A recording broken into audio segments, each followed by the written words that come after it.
मतदान 11 नवंबर के दिन हुआ था और आज जो है वो मतगणना का दिन है, यानी कि आज वोटों की गिनती हो रही है और किसकी सरकार बनेगी आज ये तय हो जाएगा। अगर हम बात करें नीतीश कुमार की तो 20 साल से करीब सत्ता पे है, चाहे कोई भी जीते, लेकिन मुख्यमंत्री की अगर हम बात करते हैं दोस्तों तो वो नीतीश कुमार ही मुख्यमंत्री रहे हैं। लेकिन इस बार देखिए आप यहां पर तेजस्वी यादव महागठबंधन की तरफ से मुख्यमंत्री चेहरा है, यानी कि सीएम फेस की अगर हम बात करें, महागठबंधन अगर जीतता है, बहुमत पा लेता है तो कहीं ना कहीं नीतीश कुमार को एक बहुत बड़ा झटका लगेगा और तेजस्वी यादव जो है वो मुख्यमंत्री बन जाएंगे। लेकिन अगर एनडीए की जीत होती है तो यहां पर फिर से एनडीए ने यानी कि बीजेपी ने पहले स्पष्ट तौर पर कहा है कि हम नीतीश कुमार के चेहरे पर चुनाव लड़ रहे हैं, यानी कि नीतीश कुमार ही मुख्यमंत्री बनेंगे, यह बीजेपी की तरफ से पहले ही दावा कर दिया गया है। तो अगर एनडीए जीतता है तो नीतीश कुमार फिर से यहां पर मुख्यमंत्री बनते हुए हमें नजर आ सकते हैं। जैसा मैं लगातार आपको अपडेट दे रहा हूं, 243 सीटें हैं विधानसभा की, तो 243 सीटों का मतलब है कि अगर आपके पास 122 सीटें आ जाती है तो आपके पास बहुमत आ जाता है, यानी कि अगर एनडीए या फिर महागठबंधन जो भी 122 सीटें जीत जाता है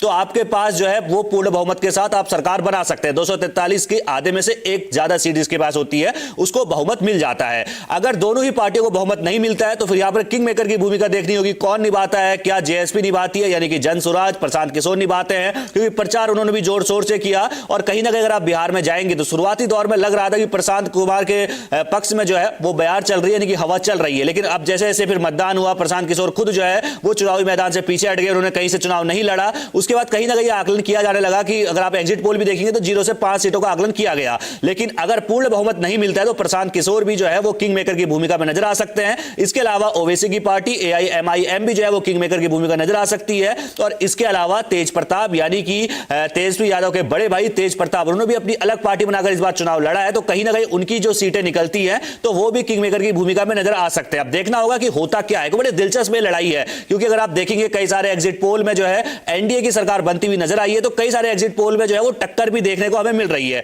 एग्जिट पोल में हमने पूरा आपको एक एक विश्लेषण बताया था, हर जो एजेंसियां है जिन्होंने एग्जिट पोल किया था उसका पूरा विश्लेषण करके हमने आपको पूरी रिपोर्ट जो है वो आपके सामने रखी थी। अगर आपने नहीं देखी है, अभी 8 बजे से मतगणना शुरू होनी है, तो आप हमारे चैनल में जाकर देख सकते हैं कि किसने एग्जिट पोल में क्या नतीजे दिए थे। लेकिन यहाँ पर आपको एक बार ये क्लियर कर दूं मैं कि एग्जिट पोल कभी भी मतलब हमेशा सटीक होते हैं ये जरूर नहीं है। पिछले कुछ चुनाव में हमने देखा, लोकसभा चुनाव आपने देखा, वहां पर बीजेपी को एनडीए को किस तरीके से बढ़त दी जा रही थी, वो एग्जिट पोल में कहीं ना कहीं सही साबित नहीं हुआ। उसके बाद आपने हरियाणा चुनाव में देखा, कांग्रेस वाले, यहां तक कि कांग्रेस पार्टी जो है वो जलेबी जलेबी मिठाइयां बांटने लगी थी, लेकिन वो आपने देखा एग्जिट पोल में जहां कांग्रेस सरकार आ रही थी वो वहां पर उसका उल्टा हुआ। तो ये कहना बिल्कुल भी सत्य नहीं होगा कि एग्जिट पोल हमेशा सही होते हैं। पिछले कुछ समय से हम देख रहे हैं कि एग्जिट पोल नकारे जा रहे हैं। तो बिहार का एग्जिट पोल में तो एनडीए की सरकार बनती हुई हमें सीधे तौर पर नजर आई, लेकिन अब आज जो है फाइनल रिजल्ट है, यानी कि 2 चरणों में इम्तिहान हुआ था, नेताओं का इम्तिहान परीक्षा हुई थी और आज वो रिजल्ट का दिन है जब किसकी सत्ता बनेगी, किसकी सरकार बनेगी, ये तय होने वाला है। तस्वीरें हम आपको ये फाइल शॉट्स हैं जो आपको दिखा रहे हैं, मतदान की तस्वीरें आप देख पा रहे होंगे। इसके अलावा आपको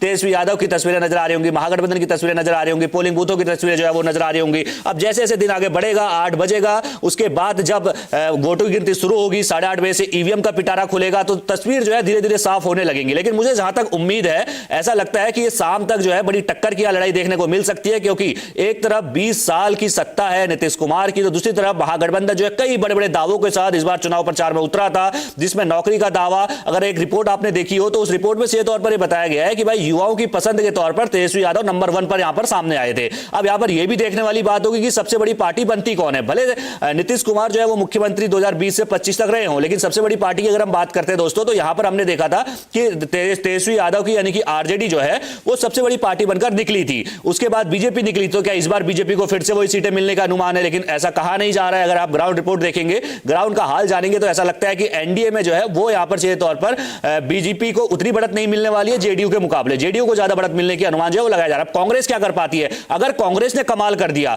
तो फिर महागठबंधन को बढ़त दिलाने से कोई नहीं रोक सकता। तो यहां पर कांग्रेस को जो है वो कमाल करके दिखाना होगा। लेकिन अब भाई अब तो वोट पड़ चुके हैं, ईवीएम में कांग्रेस के उम्मीदवारों के भाग्य का फैसला कैद हो चुका है। बस कुछ देर के बाद ईवीएम का पिटारा जब खुलेगा तो सब कुछ आपके सामने होगा। टेली के जरिए हम एक एक अपडेट बताएंगे, लाइव के जरिए एक तस्वीर हम आपको दिखाएंगे और एक एक सीट का हाल आपको पूरा बताने वाले हैं। अगर कुछ आंकड़ों की बात कर ले दोस्तों, तो सीधे तौर पर एग्जिट पोल के मुताबिक जैसा मैंने आपको बताया, एनडीए को महिलाओं, ओबीसी और ईबीसी वर्ग का मजबूत समर्थन मिला था। जो एग्जिट पोल हुए थे उसके जरिए जो रिपोर्ट निकल कर आई थी उसमें एनडीए को, महिलाओं को, जिस तरीके से लगातार ये कहा भी जाता है जेडीयू को यानी कि नीतीश कुमार को महिलाओं का हमेशा पूरा समर्थन मिलता है और महिलाओं ने इस बार बढ़ चढ़कर जो है वोटिंग में हिस्सा लिया, तो कहीं ना कहीं एग्जिट पोल में उसका भी असर देखने को मिला है। पुरुषों से ज्यादा महिलाओं ने मतदान किया है, 70% से ज्यादा मतदान, करीब 71% जो है वो महिलाओं ने मतदान किया था बिहार के अंदर 2 चरणों में। तो जब महिलाओं का मतदान प्रतिशत बढ़ता है तो कहीं ना कहीं नीतीश कुमार के लिए वो फायदेमंद होता है। और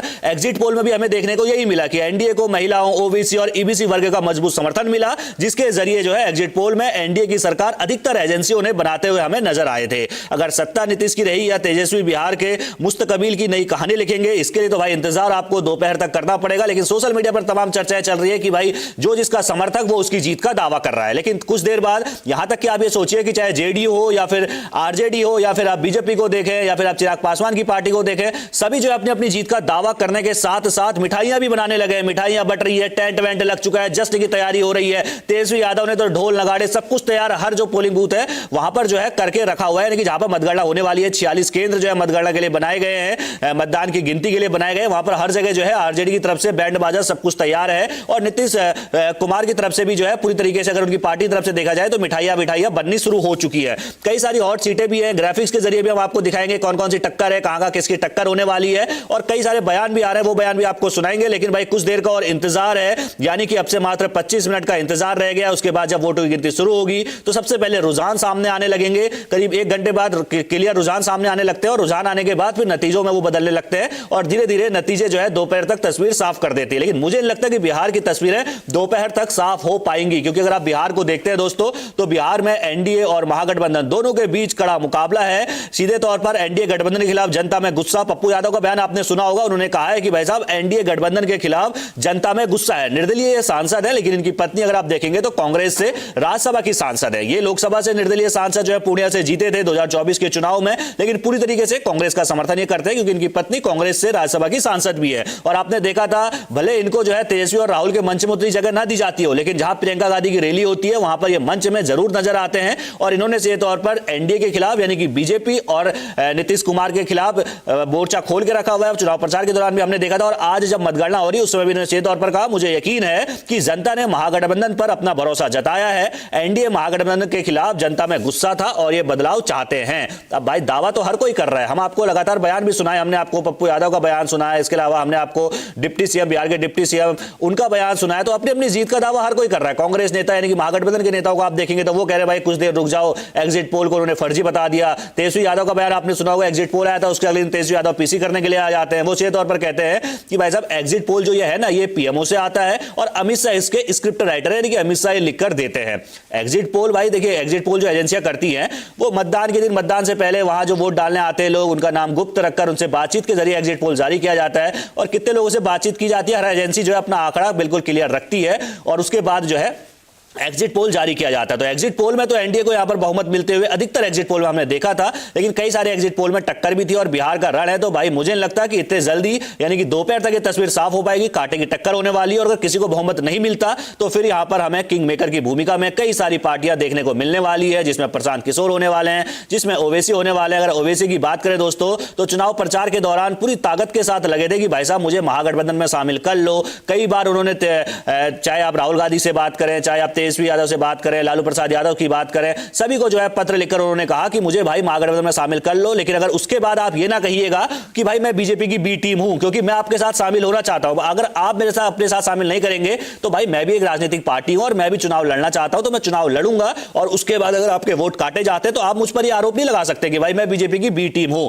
कहीं ना कहीं अगर हम देखेंगे ओवैसी का 2020 का प्रदर्शन तो 5 विधायक जो है वो जीतकर विधानसभा पहुंचे थे। भले ही वो बाद में जो है पार्टी से हट गए थे, उसके बाद उन्होंने आरजेडी ज्वाइन कर ली थी, लेकिन 5 विधानसभा की सीटें जीती थी ओवैसी ने। तो इस बार भी अगर पूर्ण बहुमत नहीं मिलता तो कहीं ना कहीं ओवैसी जो है वो किंग मेकर की भूमिका में सीधे तौर पर नजर आ सकते हैं। जैसा मैंने आपको बताया तस्वीरें भी अब धीरे धीरे जो है सामने आने लगी है, रसगुल्ले बनने लगे हैं, 500 किलो मनेर के लड्डू का महाभोग जो है वो होने वाला है। जीत से पहले कहां का जश्न की तैयारी हो रही है ये मैं आपको थोड़ा आंकड़ों के जरिए बता देता हूं। थोड़ी देर